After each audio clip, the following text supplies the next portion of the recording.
તમે તમારા વજનને ઓછું કર્યા પછી સસ્ટેન રાખવા માંગતા હો, મેન્ટેન રાખવા માંગતા હો, તો ઘણી બધી બાબતોનું ધ્યાન રાખવું ખૂબ જ જરૂરી છે. કઈ કઈ બાબતોનું ધ્યાન રાખવું જોઈએ એ વિશે આપણે નેક્સ્ટ વિડીયોમાં ચર્ચા કરીશું. પણ આજે આપણે વાત કરવાના છીએ કે વજન ઓછું કરવું છે અને ઝડપથી ટમી ફેટ ઓછું કરવું છે, એના માટે આપણે શું કરવું જોઈએ.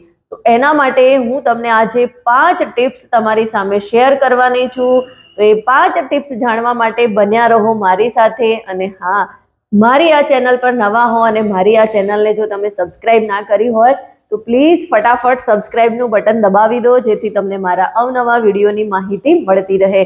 તો સૌથી પહેલા તો વજન ઘટાડવું હોય અને વજન જો આપણું વધે ના, એ વસ્તુ પર આપણું જો ફોકસ હોય તો સૌથી પહેલા વજન વધવા પાછળનું મેઇન જે કારણ છે એ જાણવું ખૂબ જરૂરી છે, અને એ છે મેટાબોલિઝમ.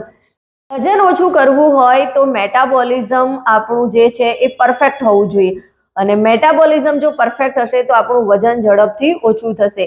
મેટાબોલિઝમ જેમ જેમ આપણી ઉંમર વધે છે તેમ તેમ મેટાબોલિઝમ સ્લો ડાઉન થતું જાય છે. તો મેટાબોલિઝમને બુસ્ટ કરવું ખૂબ જરૂરી છે, અને ઘણા બધા એવા રીઝન છે કે જેના કારણે આપણું મેટાબોલિઝમ સ્લો થતું હોય છે. અને એમાં પણ અત્યારે આપણે જોઈએ છીએ કે મોટા ભાગના લોકો દુનિયાભરની ઉતાવળ કરતા હોય છે, એટલા બધા બિઝી હોય છે કે એમને ખાવાનો પણ ટાઈમ મળતો નથી, અને ખાવા બેસે છે તો યા તો ફોન લઈને અથવા તો વાતો કરતા કરતા ખાવાનું ખાતા હોય છે. ક્યારે ખાવાનું ખાઈ લે છે એમને પોતાને ખ્યાલ આવતો નથી, એટલું ઝડપથી ખાવાનું ખાઈ લેતા હોય છે. ચાવ્યું ના ચાવ્યું એવી રીતે એમનું ખાવાનું પેટમાં જતું હોય છે. તો ખરેખર આપણે આપણા મેટાબોલિઝમને બુસ્ટ કરવું છે અને હેલ્ધી રહેવું છે, વજન ઓછું કરવું છે, તો આપણે ખાવાનું જે પણ ખાઈએ છીએ એને વધારે વાર ચાવવું જોઈએ. એટલે કે જે પણ આપણે ખોરાક લઈએ છીએ એને 32 વખત ચાવવું ખૂબ જરૂરી છે. જો આપણે ખાવાનું સારી રીતે ચાવીશું તો આપણા શરીરની અંદર જતા પહેલા એમાં સારી રીતે લાળ રસ ભળશે, અને ખોરાક જે છે એ પેટમાં જતા સમય સુધીમાં બહુ જ સરસ રીતે આપણને પચી જાય છે. પણ આજે ઉલટું થઈ રહ્યું છે. જે કામ આપણા દાંતે કરવું જોઈએ એ કામ અત્યારે આપણા જે આંતરડા છે એ કરી રહ્યા છે, અને આંતરડાને એટલું બધું હાર્ડવર્ક કરવું પડે છે કે ખાવાનું આંતરડામાં જઈને સારી રીતે તૂટતું નથી. જે આપણા દાંત તોડી શકે છે એટલું સારી રીતે આપણું આંતરડું વર્ક નથી કરતું. તો ખરેખર આપણે આંતરડાને લોડ ના આપવું જોઈએ. આપણે દાંતથી વધારે વાર ચાવી અને ખોરાક ખાવો જોઈએ. આનાથી આપણું પાચન સારું થશે, ડાયજેશનનો પ્રશ્ન હલ થશે, ગેસ એસિડિટીનો પ્રશ્ન પણ હલ થશે, અને આપણે હેલ્ધી રહીશું. અને મેઇન ઇમ્પોર્ટન્ટ વાત, જે પણ આપણે ખાઈએ છીએ એમાંથી પ્રોપર ન્યુટ્રિશન આપણા દરેકે દરેક પાર્ટ સુધી, સેલ સુધી પહોંચવાનું કામ કરશે. જો આપણે વ્યવસ્થિત ચાવેલું નહીં ખાઈએ, ખોરાક આપણો પચશે નહીં, તો આપણું મેટાબોલિઝમ બુસ્ટ થવાનું નથી, ઉલટા આપણું મેટાબોલિઝમ સ્લો થશે અને આપણું વજન વધશે, અને સાથે સાથે ડાયજેશનના ઘણા બધા ઇસ્યુ પણ આવશે. જ્યારે પણ આપણે ખાઈએ છીએ ત્યારે શાંત ચિત્તે ફોકસ આપણું ખાવા પર હોવું જોઈએ, અને શાંતિથી ચાવીને આપણે ખાવું ખૂબ જરૂરી છે. તો આ નંબર 1 ટિપ્સ થઈ ગઈ. બીજી ટિપ્સ એ છે કે જનરલી આપણે વજન ઓછું કરવા માટે વિચારતા હોઈએ તો આપણા મગજમાં એક જ આઈડિયા આવે કે હું ખાવાનું ઓછું કરી દઉં. ખાવાનું આપણે ઓછું કરી દેતા હોઈએ છીએ, એટલે કે આપણું બેલેન્સ ડાયટ આપણે પરફેક્ટ રીતે લેતા નથી. તો આપણે બેલેન્સ ડાયટની જરૂર હોય છે. આપણા ખોરાકની અંદર સંપૂર્ણ આહાર એટલે કે સમતોલ આહાર આવવો જોઈએ. આપણા ખોરાકમાં આપણે પ્રોટીન, વિટામિન, ફાઈબર, મિનરલ અને સાથે સાથે ફેટ, આ બધી વસ્તુની જરૂર પડતી હોય છે. પણ આપણે ફેટ વાળું પણ બંધ કરી દેતા હોય છે. ઘણા લોકોને મેં જોયા છે દહીં, ઘી આવું બધું ખાવાનું બંધ કરી દેતા હોય છે, અને ઉલટાના બીજા પ્રોબ્લેમો જેમ કે જોઈન્ટ્સના પ્રોબ્લેમો આવતા હોય છે. અને ઘણા લોકો કાર્બ્સ ઓછો કરી દે છે. તો કાર્બોહાઈડ્રેટ પણ ઉર્જાનો સ્ત્રોત છે. આપણી બોડીને મેઇન એનર્જી એમાંથી મળતી હોય છે. તો ખરેખર કાર્બ્સ પણ જરૂરી છે, પણ હેલ્ધી કાર્બ્સ આપણે ખાવા જોઈએ. ફેટ પણ આપણી બોડી માટે ખૂબ જ જરૂરી છે. અને ઘણીવાર આવી રીતે અનહેલ્ધી ખાવાનું ઓછું કરી દે છે. ડાયટ બરાબર એમનું એટલે કે સંપૂર્ણ બેલેન્સ ડાયટ નથી લેતા, એના કારણે બીજા ઇસ્યુ ઊભા થાય છે, જેમ કે એમની સ્કિન બ્લેક પડવા લાગે છે, સ્કિન પર ઝુરિયા આવી જાય છે, અને ઘણા બધા વિટામિન્સની ડેફિશિયન્સી આવી જતી હોય છે, એનર્જી ઓછી થઈ જતી હોય છે.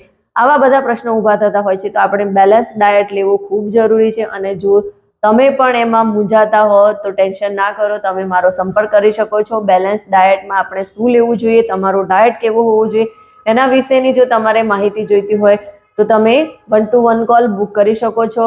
અને ત્રીજી ટિપ્સ એ છે કે ઇન્ટરમિટિંગ ફાસ્ટિંગ. ઇન્ટરમિટિંગ ફાસ્ટિંગ પણ આપણા માટે ખૂબ જ લાભદાયક છે, રામબાણ ઉપાય છે. કેમ કે ઘણા બધા લોકો 5 થી 10 કિલો વજન ઓછું કરી લેતા હોય છે, ત્યારબાદ એમનું વજન ઓછું થવાનું બંધ થઈ જતું હોય છે, એટલે કે સ્ટોક થઈ જાય છે. તો વજન જે સ્ટોક થયું છે એને તોડવા માટે, એ વધારે ઝડપથી ઓછું થાય એના માટે ઇન્ટરમિટિંગ ફાસ્ટિંગ ખૂબ જ જરૂરી છે.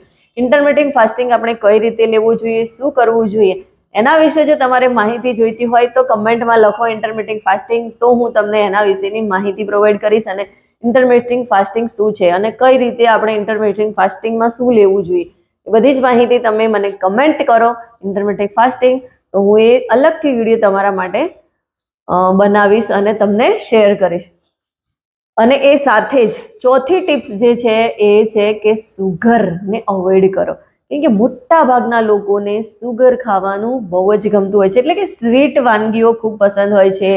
એ રસગુલ્લા હોય કે સ્વીટ મીઠાઈ જે છે એ હોય, અથવા તો ઘરમાં કંઈક ને કંઈક નાના મોટા પ્રસંગો હોય તો મીઠાઈ ઓલવેઝ બનતી જ હોય છે. એટલે ખાવાનું ક્રેવિંગ જે આપણું મીઠાઈ તરફનું છે એ વધી જતું હોય છે, અને એના કારણે આપણું મેટાબોલિઝમ સ્લો થાય છે અને આપણું વજન વધે છે, અને વજન ઓછું ઝડપથી થતું નથી. તો સુગરને અવોઇડ કરો. સુગરની બનાવટવાળી બધી જ વાનગીઓને આપણે વેટ લોસ દરમિયાન અવોઇડ કરવી જોઈએ, અને લાઈફ ટાઈમ એને થોડી ઓછી કરીશું તો આપણા માટે ખૂબ જ ફાયદાકારક રહેશે. તો સુગરવાળી વસ્તુને ઓછી કરવી જોઈએ, અને એ સાથે જ નમક પણ આપણે ઓછું કરી દેવું જોઈએ. નમક પણ વજન ઓછું કરવામાં આપણને હેલ્પરૂપ છે, એટલે કે વજન ઓછું કરવા માટે આપણે નમક ખાવાનું નથી પણ ઓછું કરવાનું છે. મોટા ભાગના લોકોને નમક ઓછું હોય તો ઉપરથી નમક ખાવાની ટેવ હોય છે, સલાડમાં, ફ્રૂટ્સમાં ઉપરથી નમક નાખીને ખાવાની ટેવ હોય છે. તો આ મીઠું જે છે એ આપણે છોડવું જોઈએ, અને મીઠાનો આપણે જેટલો ઓછો ઉપયોગ કરીશું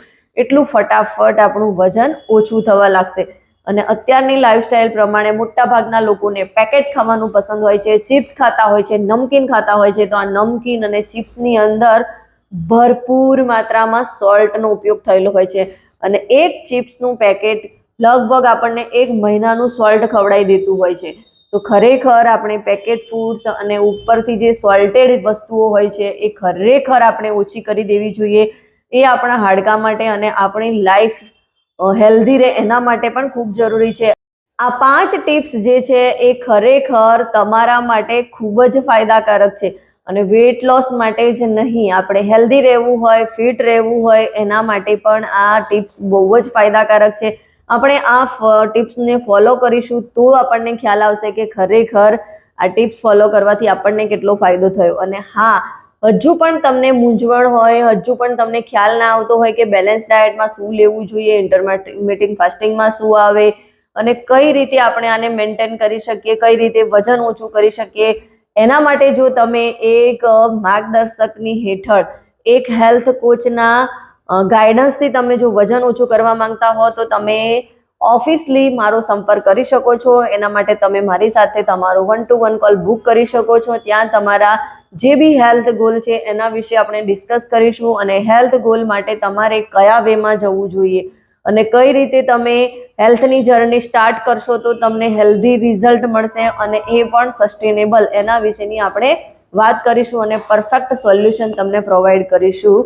વિડીયો જો તમને ગમ્યો હોય તો એને વધારેમાં વધારે લોકો સુધી શેર કરો, અને મારી આ ચેનલને સબસ્ક્રાઈબ કરો. મળીશું નવા વિડીયો સાથે.